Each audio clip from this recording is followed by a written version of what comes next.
지난달 월드 그랑프리 배구 대회가 열린 일본 오사카. 대회 기간 중 유난히 많은 관객이 모여든 경기가 있었습니다.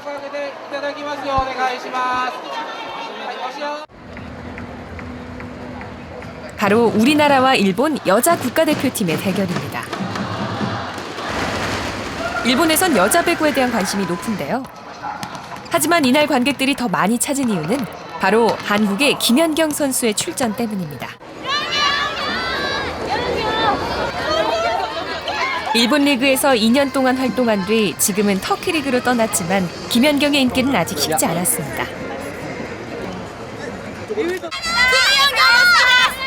でもキム・ヨンギョンも好きです。あ、そうですか。はい。だけど今日出てないから残念。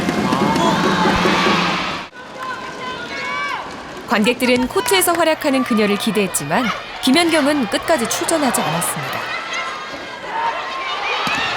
올림픽 전 부상 방지를 위해 김영실 감독이 일부러 기용하지 않은 겁니다. 비록 이날 경기에선 졌지만 런던 올림픽 예선전을 거치면서 한국 여자 배구의 위상은 달라졌습니다.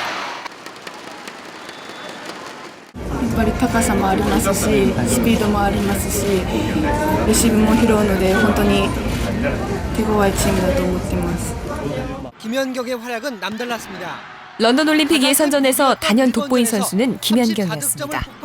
득점과 공격 성공률, 그리고 리시브까지 3관왕을 차지한 겁니다. 부문에서 1위를 차지하며 개인 3관왕에도 올랐습니다. 한국에서는 100년에 한 번 나올까 말까 한 선수라는 평을 해요. 공격수라 그러면은 공격만 주구장창하는 선수들 유럽에 많거든요. 근데 그렇지 않고 수비 능력까지 갖춘 선수, 이거는 높이 평가해 줄 부분입니다. 올림픽을 앞두고 막바지 훈련 중인 대표팀을 만났습니다. 전술 노출을 이유로 공개가 되지 않았던 연습 현장을 어렵게 촬영할 수 있었는데요. 192cm의 장신 김연경 선수. 그녀를 더욱 돋보이게 하는 건 탄력 있는 점프와 강력한 스매싱입니다. 다른 선수와 달리 어깨가 활처럼 휘면서 찍어내리는 타법을 구사합니다. 연경이는 그 자세, 공격하는 부분만 보면 폼이 그 남자 스타일의 폼을 가지고 있어요. 그러니까 이제 폭도 크고 또 파워도 크고. 높이와 힘, 거기에 속도까지 갖춘 뛰어난 공격수. 그러나 무엇보다 가장 큰 장점은 바로 공격 타이밍을 정확히 찾아낸다는 데 있습니다.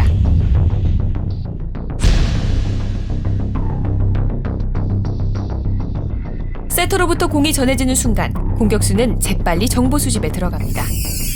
지금 나를 막는 상대 선수가 몇 명일까? 눈으로 정보를 확인하는 동시에 머리에서는 공을 어디로 넣고 어디로 달려갈 건지 빠르게 계산합니다. 뇌에서 취합된 정보가 신경을 거쳐 근육까지 전달되는 데 걸리는 시간은 고작 0.2초.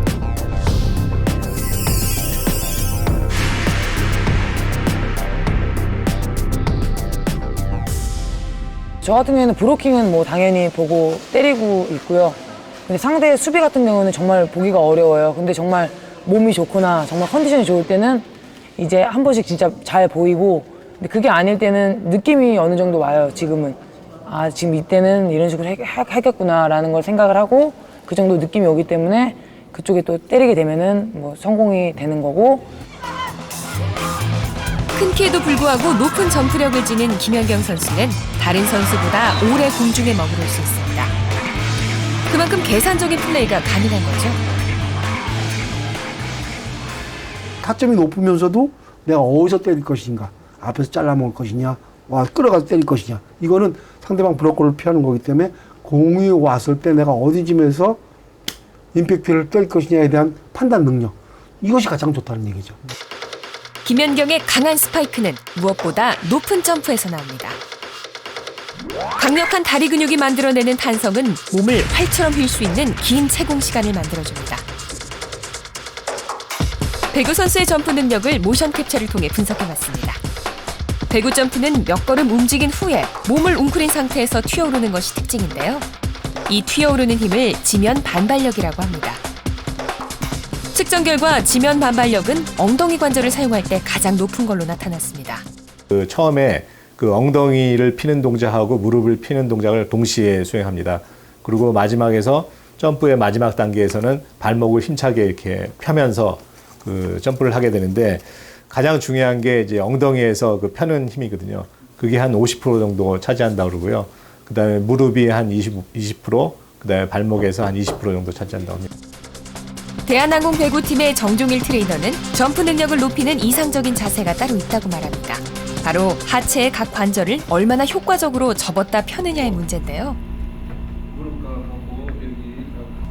그렇다면 이상적인 하체 관절의 각도는 몇 도일까요?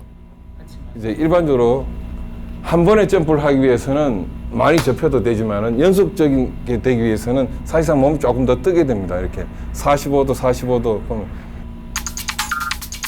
바로 이것이 점프의 이상적인 각도. 3개 준비. 배구 선수들은 이 각도를 몸에 익히기 위해 관절을 45도로 유지해주는 고무 벨트를 차고 점프 훈련을 하기도 합니다.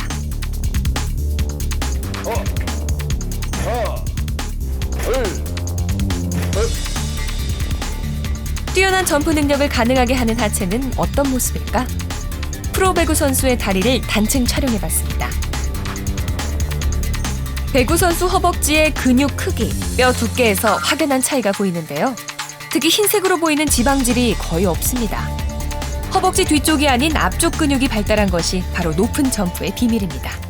그에 반해서 앞쪽의 근육과 뒤쪽 근육의 비율은 좀 깨져 있다고 볼 수가 있겠는데요. 특히 앞쪽 근육의 발육이 강한 종목일수록, 이와 같은 배구 종목일수록 상대적으로 뒤쪽 근육이 약해지면서 무릎에 오는 부상이 점점 늘어나는 것으로 볼 수 있겠습니다. 국가대표팀의 하루는 얼음찜질로 마무리됩니다. 평균 신장 183cm. 장신들의 고공 점프는 무릎에 무리를 줄 수밖에 없습니다. 배구에서 스파이크를 위해 뛰어오르는 높이는 80cm 이상. 이 높이를 선수들은 한 경기에 100회 이상 점프해야 합니다. 또 배구 선수가 1시간 소비하는 에너지는 무려 520칼로리로 축구 선수가 쓰는 610칼로리를 맞먹습니다. 인간의 한계를 넘나드는 배구 경기. 또 하나의 관전 포인트는 바로 서브입니다. 과거엔 서브가 공격 기회를 만드는 서비스 역할에 그쳤지만 최근의 서브는 공격적으로 변하고 있습니다.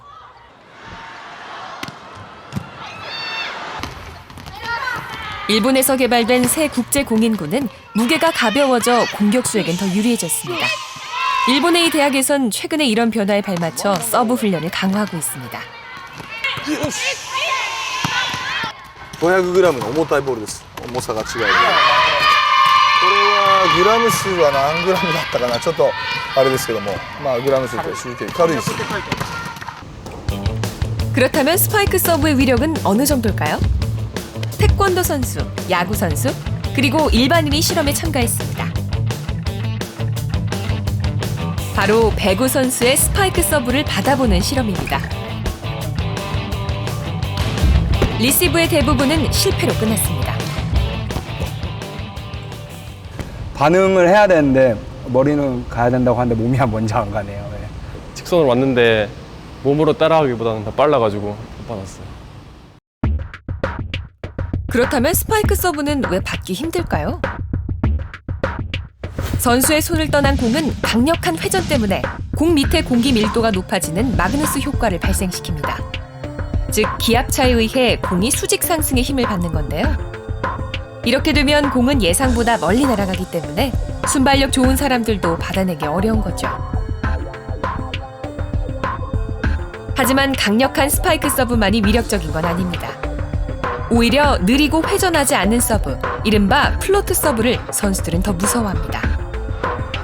플로트 서브는 공기의 난류에 의해 불규칙하게 움직이며 날아오기 때문에 공의 진행 방향을 예측하기가 힘듭니다. 국제대회 때마다 리시브 1위를 하는 김연경에게도 예측 불허의 플로트 서브는 쉽지 않습니다. 단지 큰 키를 활용해 낮게 떨어지는 공을 살려내는 데 주력하고 있습니다.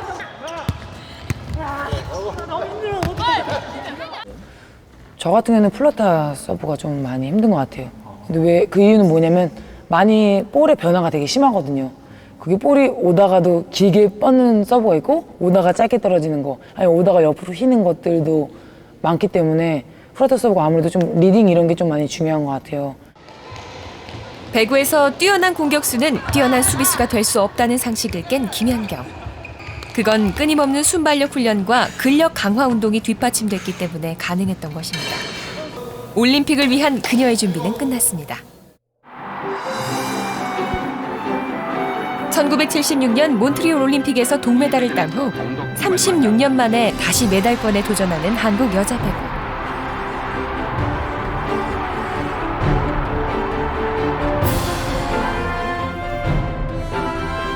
그 중심에 김연경이 있습니다. 저한테는 이제 어떻게 보면 꿈의 무대잖아요. 근데 그 무대에 제가 가서 이제 시합하는 것만으로도 지금 되게 설레고 되게 많이 기다려지는 것 같아요. 그래서 빨리 가서 지금도 시합하고 싶다는 생각이 많이 들고 그냥 많이 기다려지는 것 같아요.